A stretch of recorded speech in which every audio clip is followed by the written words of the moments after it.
ಬಂದಿದ್ದೀರಾ ಚಿನ್ನಮ್ಮ? ಏನಕ್ಕೆ ಬಂದಿದ್ದೀರಾ? ಕಾರ್ ತಗೋತೀವಿ ಇವತ್ತು. Hi everyone, welcome back to my YouTube channel. I am Kavya. Finally ನಾವು ಕಾರ್ ತಗೊಳ್ಳೋ ದಿನ ಬಂದೇ ಬಿಡ್ತು. ನಾವು ಕಾರ್ ಡೆಲಿವರಿ ತಗೋಬೇಕು ಅಂತ ಪ್ಲಾನ್ ಮಾಡಿದ್ದೆ ಒಂದಿನ, ಸಿಕ್ಕಿದ್ದೆ ಇನ್ನೊಂದಿನ. ಬಟ್ ಎನಿ ಕಾಸ್ಟ್ ನನ್ನ ಮಗಳು ನಾಮಕರಣದಲ್ಲಿ ಕಾರ್ ಇರಲೇಬೇಕು ಅಂತ ಅನ್ಕೊಂಡಿದ್ವಿ. ಅನ್ಕೊಂಡಂಗೆ ಕಾರ್ ಡೆಲಿವರಿ ಸಿಕ್ತು. ಯಾವಾಗ ಡೆಲಿವರಿ ತಗೋಬೇಕು ಅಂದ್ಕೊಂಡಿತ್ತು ಅಂದರೆ, ನಾನು ಪ್ರೀವಿಯಸ್ ವ್ಲಾಗಲ್ಲಿ ಹೇಳ್ದಂಗೆ ನಾವು ಬ್ಯಾಂಗ್ಳೂರಲ್ಲಿ ಸ್ಟೇ ಆಗಿದ್ದೆ ಕಾರ್ ಡೆಲಿವರಿ ತಗೊಳ್ಳೋದಕ್ಕೆ ಅಂತ ಹೇಳ್ಬಿಟ್ಟು. ನಾವು ಬ್ಯಾಂಗ್ಳೂರ್ಗೆ ಬಂದಿತ್ತು ಸ್ಯಾಟರ್ಡೇ. ಸಂಡೇ ನಮಗೆ ಕಾರ್ ಡೆಲಿವರಿ ಸಿಗಬೇಕಾಗಿತ್ತು. ಸಿಗುತ್ತೋ ಇಲ್ವೋ ಅಂತಲೇ ಭಯ ಆಗಿತ್ತು ಆ್ಯಕ್ಚುಲಿ. ಯಾಕಂದರೆ ನಾವು ಮಾಡಿಸ್ತಿದ್ದಿತ್ತು ಬಿ ಎಚ್ ರಿಜಿಸ್ಟ್ರೇಷನ್ ಬೇಕಾಗಿತ್ತು. 2 months ಬ್ಯಾಕೆ ಕಾರ್ ಬುಕ್ ಆಗಿತ್ತು. ಆವಾಗ ಏನೂ ಆಗಲ್ಲ, ಮಾಡಿಸ್ಕೊಡ್ತೀವಿ ಬಿ ಎಚ್ ರಿಜಿಸ್ಟ್ರೇಷನ್ ಅಂತ ಹೇಳಿದರು. ಬಿ ಎಚ್ ರಿಜಿಸ್ಟ್ರೇಷನ್ ಅಂದರೆ ಏನಿಲ್ಲ, ಇವಾಗ ಕರ್ನಾಟಕದಲ್ಲಿ ಕೆ ಯಾವ ಥರ ಇರುತ್ತೆ, ಮಹಾರಾಷ್ಟ್ರದಲ್ಲಿ MH ಆ ಥರ ಇರುತ್ತಲ್ಲ. ಸೊ ಬಿ ಎಚ್ ಅಂದರೆ ಭಾರತ್ ರಿಜಿಸ್ಟ್ರೇಷನ್ ಅಂತ. ನಾವು ಯಾವುದೇ ಸ್ಟೇಟಿಗೆ ಮೂವ್ ಆದ್ರೂ ನಂಬರ್ ಪ್ಲೇಟ್ ಚೇಂಜ್ ಮಾಡೋದು ಇರೋದಿಲ್ಲ, ರೋಡ್ ಟ್ಯಾಕ್ಸ್ ಕಟ್ಟೋದಿರೋದಿಲ್ಲ. ಸೊ ನಮಗೆ ಹಸ್ಬೆಂಡು ಟ್ರಾನ್ಸ್ಫರಬಲ್ ಜಾಬ್ ಆಗಿರೋದ್ರಿಂದ ಬಿ ಎಚ್ ರಿಜಿಸ್ಟ್ರೇಷನ್ ಮಾಡಿಸ್ಬೇಕಾಗಿತ್ತು. ಅದು ಬಿ ಎಚ್ ರಿಜಿಸ್ಟ್ರೇಷನ್ ನಾವೆಲ್ಲೇ ವರ್ಕ್ ಮಾಡ್ತಾ ಇದ್ದೀವಿ ಸ್ಟೇಟಲ್ಲಿ ಅಲ್ಲೇ ತೊಗೊಬೇಕು ಅಂತ ಏನೋ ರೂಲ್ಸ್ ಮಾಡಿದ್ದಾರೆ ಅಂತ ಹೇಳ್ಬಿಟ್ಟು ಲಾಸ್ಟ್ ಮೂಮೆಂಟಲ್ಲಿ ಹೇಳಿದರು. ನಾವು ಈ ಥರ ಪ್ರಾಬ್ಲಮ್ ಆಗುತ್ತೆ ಅಂತ ಅಂದಿದ್ರೆ ನಾವು ಮುಂಬೈಯಲ್ಲೇ ಕಾರ್ ತೊಗೊತಾ ಇದ್ವಿ. ಕರ್ನಾಟಕದಲ್ಲಿ ತೊಗೊಳ್ಳೋ ಪ್ಲ್ಯಾನೇ ಮಾಡ್ತಾ ಇರಲಿಲ್ಲ. ಯಾಕೆ ಕರ್ನಾಟಕದಲ್ಲಿ ತೊಗೋಬೇಕು ಅಂದ್ಕೊಂಡ್ವಿ ಅಂದರೆ, ನಾಮಕರಣಕ್ಕೆ ಇಲ್ಲಿ ಪಾಪು ಬರ್ಡೇ ಮಂತಲ್ಲಿ ಪಾಪು ಬರ್ಡೇಗೆ ಕಾರ್ ಇರಲಿ ಅಂತ ಪ್ಲ್ಯಾನ್ ಮಾಡಿದ್ವಲ್ಲ. ಸೊ ಪಾಪು ನಾಮಕರಣ ನಮ್ಮೂರಲ್ಲಿ ಮಾಡ್ತಿರೋದ್ರಿಂದ ಮತ್ತೆ ಮುಂಬೈಯಿಂದ ಕರ್ನಾಟಕಕ್ಕೆ ಇನ್ನೇನು ರೋಡ್ ಟ್ರಾವೆಲ್ ಮಾಡ್ಕೊಂಡು ಹೋಗೋದು, ಅಲ್ಲೇ ಡೆಲಿವರಿ ತೊಗೊಬಿಡೋಣ ಅಂತ ಅಂದ್ಕೊಂಡು ಪ್ಲ್ಯಾನ್ ಮಾಡಿದ್ವಿ. ಕಾರ್ಗೆ ಫುಲ್ ಪೇಮೆಂಟ್ ಮಾಡಾಗಿತ್ತು, ಇನ್ವಾಯ್ಸ್ ಕೂಡ ಜನ್ರೇಟ್ ಆಗಿತ್ತು, ಕಾರ್ ಕೂಡ ರೆಡಿ ಇತ್ತು. ಎಲ್ಲ ನಾವು ಏನು ಆಕ್ಸೆಸರೀಸ್ ಎಲ್ಲ ಹೇಳಿದ್ವಿ ಅದೆಲ್ಲ ರೆಡಿ ಇತ್ತು. ರಿಜಿಸ್ಟ್ರೇಷನ್ ಒಂದೇ ಬಾಕಿ ಇದ್ದಿತ್ತು. ರಿಜಿಸ್ಟ್ರೇಷನ್ನೇ ಪ್ರಾಬ್ಲಮ್ ಆಗೋಯ್ತು ಕೊನೆಗೆ. ಅಟ್ ಎನಿ ಕಾಸ್ಟ್ ಕಾರ್ ಬೇಕೇ ಬೇಕು ಅಂತ ಕೊನೆಗೆ KA ರಿಜಿಸ್ಟ್ರೇಷನ್ನೇ ಮಾಡಿಸ್ಕೋಬೇಕಾಯ್ತು. ಮತ್ತು 2.something lakhs ಕೊಟ್ಬಿಟ್ಟು. ಯಾಕಂದರೆ ಬಿ ಎಚ್ ರಿಜಿಸ್ಟ್ರೇಷನಲ್ಲಿ ನಾವು ಒಂದೇ ಸಲ ಏನು ಟ್ಯಾಕ್ಸ್ ಕಟ್ಟೋದಿರಲ್ಲ, ಹಿಂಗೆ 2 years once ಅಂತ ಕಟ್ಟೋದಿರುತ್ತೆ. KA ಸ್ಟೇಟ್ ಆದರೆ ಒಂದೇ ಸಲ ಕಟ್ಟೋದಿರುತ್ತೆ. 15 yearsಗೆ ಇಷ್ಟು ಲ್ಯಾಕ್ ಅಂತ ಹಾಕ್ಬಿಡ್ತಾರೆ. ಬಿ ಎಚಲ್ಲಿ ನಾವು ಇನ್ಸ್ಟಾಲ್ಮೆಂಟ್ ಥರ 2 yearsಗೆ 25,000 ಕಟ್ಟಬೇಕಾಗಿರುತ್ತೆ. ಅದೇ ನಾವು ಬೇರೆ ಸ್ಟೇಟಿಗೆ ಮೂವ್ ಆದಮೇಲೆ ರೋಡ್ ಟ್ಯಾಕ್ಸ್ ಕಟ್ಟೋದಿರುತ್ತೆ, ಆ ಥರ ಇರುತ್ತೆ. ಆಲ್ಮೋಸ್ಟ್ ಸೇಮೇ ಆಗುತ್ತೆ ಸ್ಟೇಟ್ ರಿಜಿಸ್ಟ್ರೇಷನ್ಗೂ ಬಿ ಎಚ್ ರಿಜಿಸ್ಟ್ರೇಷನ್ಗೂ. ಅಂದರೆ ಇದು 2 years once ಕಟ್ತೀವಿ, ಅದು 15 years ಒಂದೇ ಸಲ ಕಟ್ಬಿಡ್ತೀವಿ.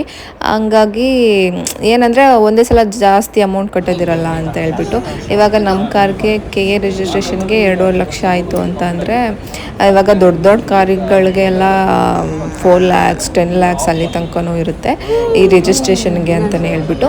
ಆ ಒಂದೇ ಸಲ ಕಟ್ಟೋದಿರಲ್ಲ, ಹಿಂಗೆ 2 years once ಆ ಥರ ಕಟ್ಕೊಳ್ಳೋದಿರುತ್ತೆ. ಆ ಬಿ ಎಚ್ ರಿಜಿಸ್ಟ್ರೇಷನ್ ಏನಂದರೆ ಸೆಂಟ್ರಲ್ ಗೌರ್ಮೆಂಟ್ ಮತ್ತು ಸ್ಟೇಟ್ ಗೌರ್ಮೆಂಟ್ ಎಂಪ್ಲಾಯೀಸ್ಗೆ ಮಾತ್ರ. ಓಕೆ, ಇನ್ನೇನು ಮಾಡೋಕ್ಕಾಗಲ್ಲ. ಕಾರ್ ಬೇಕೇ ಬೇಕು ಅಂತ ಅಂದರೆ KA ರಿಜಿಸ್ಟ್ರೇಷನ್ ಮಾಡಿಸ್ಕೊಳ್ಳೇಬೇಕು ಅಂತ KAನೇ ಮಾಡಿಸ್ಕೊಂಡ್ವಿ. ಆ್ಯಂಡ್ ಇವ್ರನ್ನ ಇಂಟ್ರಡ್ಯೂಸ್ ಮಾಡೋದು ಮತ್ತೆ, she is my sister and black shirt ಹಾಕಿರೋದು ಬ್ರದರ್. ಇಬ್ಬರು ಕೂಡ ಬ್ಯಾಂಗ್ಳೂರಲ್ಲೇ ವರ್ಕ್ ಮಾಡೋದ್ರಿಂದ ಅವರು ಬಂದಿದ್ರು ಕಾರ್ ಡೆಲಿವರಿ ತೊಗೊಳೋದಕ್ಕೆ.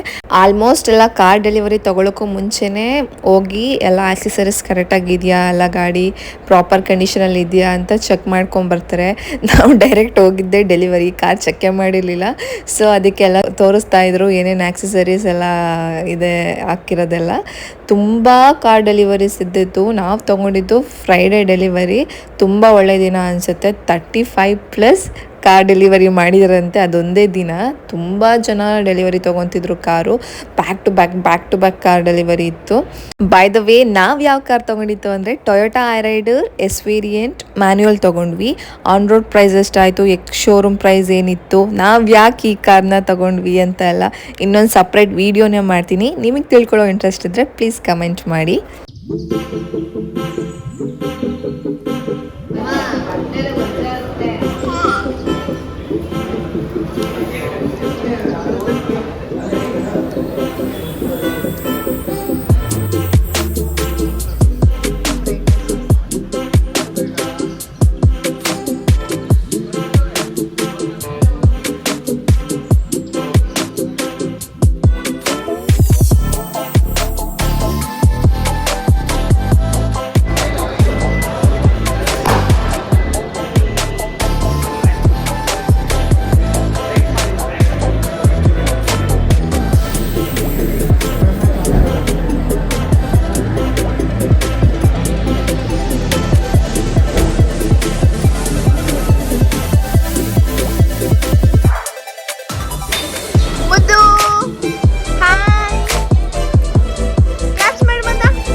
ಕಾರ್ ಡೆಲಿವರಿ ತೊಗೊಳೋದಕ್ಕೆ ಇದೇ ಕಲರ್ ಡ್ರೆಸ್ ಹಾಕೋಬೇಕು ಅಂತ ಏನು ಪ್ಲ್ಯಾನ್ ಮಾಡಿರಲಿಲ್ಲ. ನಾನು ಪಾಪುಗೆ ಕಾರ್ ಡೆಲಿವರಿ ತೊಗೊಳಕ್ಕೆ ಅಂತ ತೊಗೊಂಡಿದ್ದ ಡ್ರೆಸ್ಸೇ ಬೇರೆ, ಹಾಕಿ ಡ್ರೆಸ್ಸೇ ಬೇರೆ. ನಾನು ತೊಗೊಂಡಿದ್ದೆ ಆ ಟಾಪು ಲೈಫ್ ಸ್ಟೈಲಲ್ಲಿ ತೊಗೊಂಡಿದ್ದೆ, ಆನ್ಲೈನ್ ಶಾಪೇ ಮಾಡಿದ್ದು.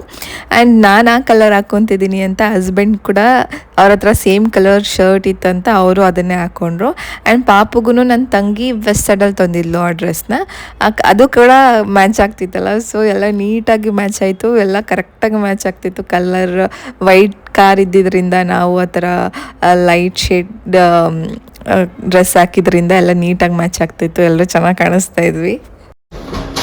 ನಿಮ್ದ ಕಾರು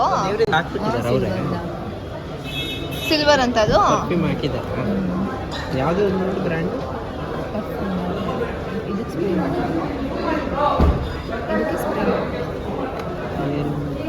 ಅದು ಸ್ಪ್ರೇ ಮಾಡಿದಲ್ಲ, ಮಾಡ್ತಾ ಇರ್ಬೇಕಲ್ಲ.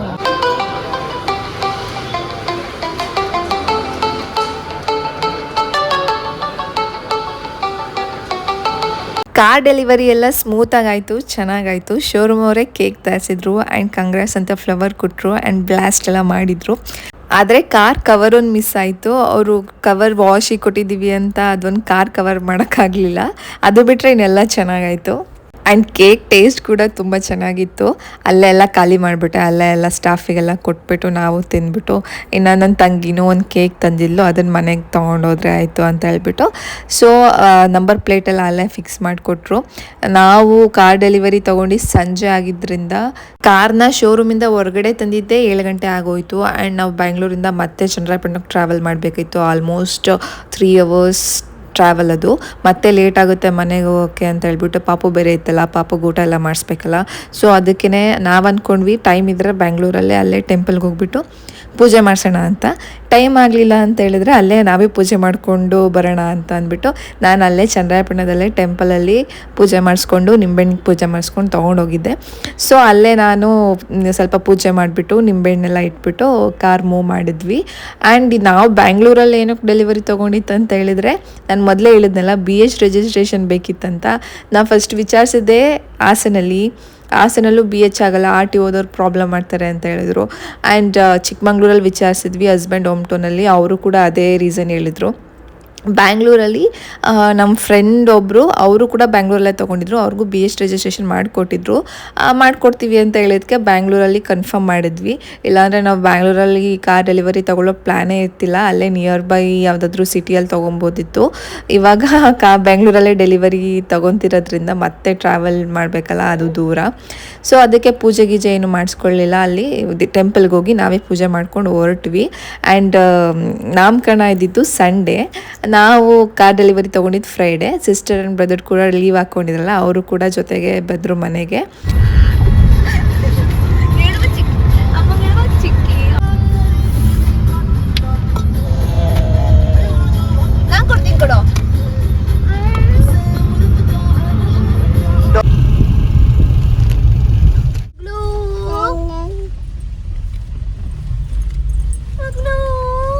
This is next day morning. ಹೇಳ್ದಂಗೆ 9:30 ಆಯಿತು ನಾವು ಮನೆ ರೀಚ್ ಆಗೋ ಅಷ್ಟರಲ್ಲಿ ರಾತ್ರಿ.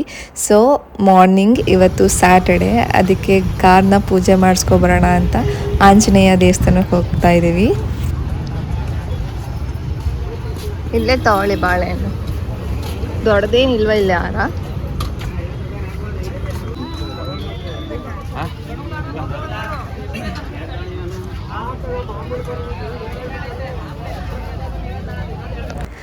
ಇದೇ ನೋಡಿ ನಮ್ಮ ಚನ್ನರಾಯಪಟ್ಟಣ ಮಾರ್ಕೆಟು. ಗಾಡಿಗೆ ಒಂದು ದೊಡ್ಡ ಹಾರ ಹಾಕಬೇಕು ಅಂತ ಆಸೆ ಇತ್ತು ನನಗೆ. ಸೊ ಅದಕ್ಕೆ ದೊಡ್ಡ ಹಾರ ನೋಡ್ತಾ ಇದ್ದೀವಿ. ನಾವು ನೆನ್ನೆ ಬಂದಿದ್ದೆ ನೈಟ್ ಆಯ್ತಲ್ಲ, ಸೊ ಆರ್ಡರ್ ಕೊಡೋಕ್ಕೆಲ್ಲ ಆಗಲಿಲ್ಲ. ಮಾರ್ನಿಂಗ್ ಟೈಮ್ ಯಾವಾಗಲೂ ದೊಡ್ಡ ಹಾರ ಇಟ್ಟಿರ್ತಾರೆ ಯೂಶ್ವಲಿ, ರೆಡಿ ಹಾರನೇ ಸಿಗುತ್ತೆ ಅಂತ ಹೇಳ್ಬಿಟ್ಟು ಮಾರ್ನಿಂಗೇ ನೋಡೋಣ ಅಂತ ಸುಮ್ಮನಾದ್ವಿ.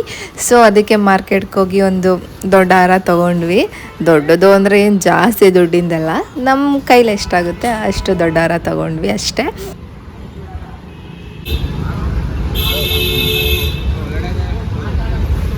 ನಾಮಕರಣದ ಹಿಂದಿನ ದಿನ ಪೂಜೆ ಮಾಡಿಸಿತ್ತು ನಾವು. ನಾಮಕರಣದ ಹಿಂದಿನ ದಿನ ಈ ಹಾರ ಹಾಕಿತ್ತು.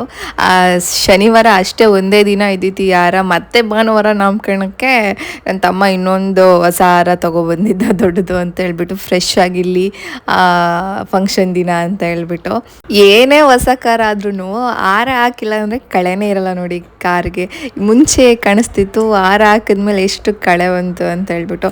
ಸೊ ಅದಕ್ಕೆ ನನಗೆ ದೊಡ್ಡ ಹಾರ ಹಾಕಬೇಕು ಅಂತ ಆಸೆ ಇದ್ದಿತ್ತು. ಪೂಜೆ ಎಲ್ಲ ಚೆನ್ನಾಗಿ ಮಾಡಿಕೊಟ್ರು.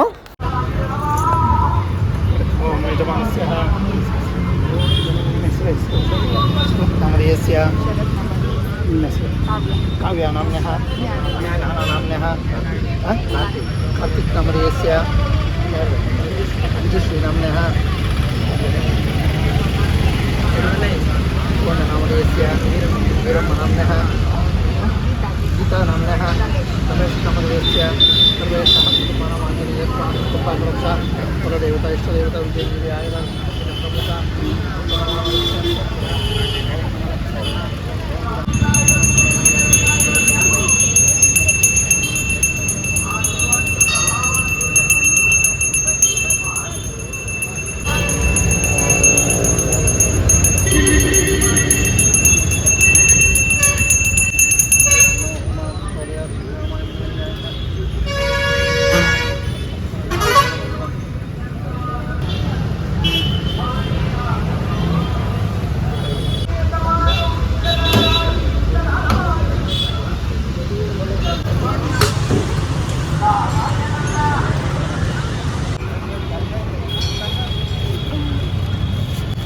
ಗಣಪತಿ ಹತ್ರ ಅವ್ರು ಹಾಕಿದ್ದಾರೆ.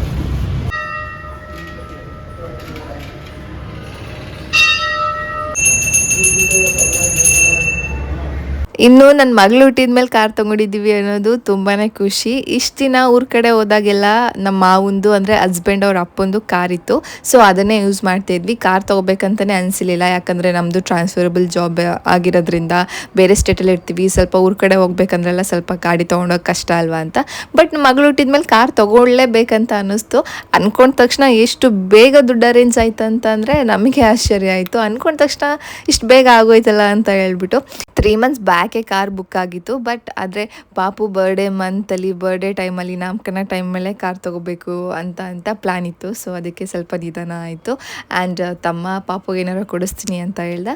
ಸೊ ಅಲ್ಲೇ ಜ್ಯುವೆಲರಿ ಶಾಪ್ಗೆ ಹೋಗಿ ಶಾಪ್ ಮಾಡ್ಕೊಂಡ್ವಿ. ಆ್ಯಂಡ್ ನಾಳೆ ನಾಮಕರಣ ಇದೆ. ಪಾಪುಗೆ ರನ್ನಿಂಗ್ ನೋಸ್ ಆಗಿಬಿಟ್ಟಿದೆ, ಯಾಕಂದರೆ ವೆದರ್ ಚೇಂಜ್ ಆಯ್ತಲ್ಲ. ಸೊ ಮುಂಬೈ ಶೆಕೆ, ಊರ ಕಡೆ ಸ್ವಲ್ಪ ಚಳಿ ಇತ್ತಲ್ಲ. ಸೊ ನಾಳೆ ನಾಮಕರಣ ಇದೆ. ನಾಳೆ ನಾಮಕರಣ ಹೇಗಾಗುತ್ತೋ, ರನ್ನಿಂಗ್ ನೋಸ್ ಬೇರೆ ಆಗಿದೆ ಅಂತ ಸ್ವಲ್ಪ ಭಯ ಇತ್ತು.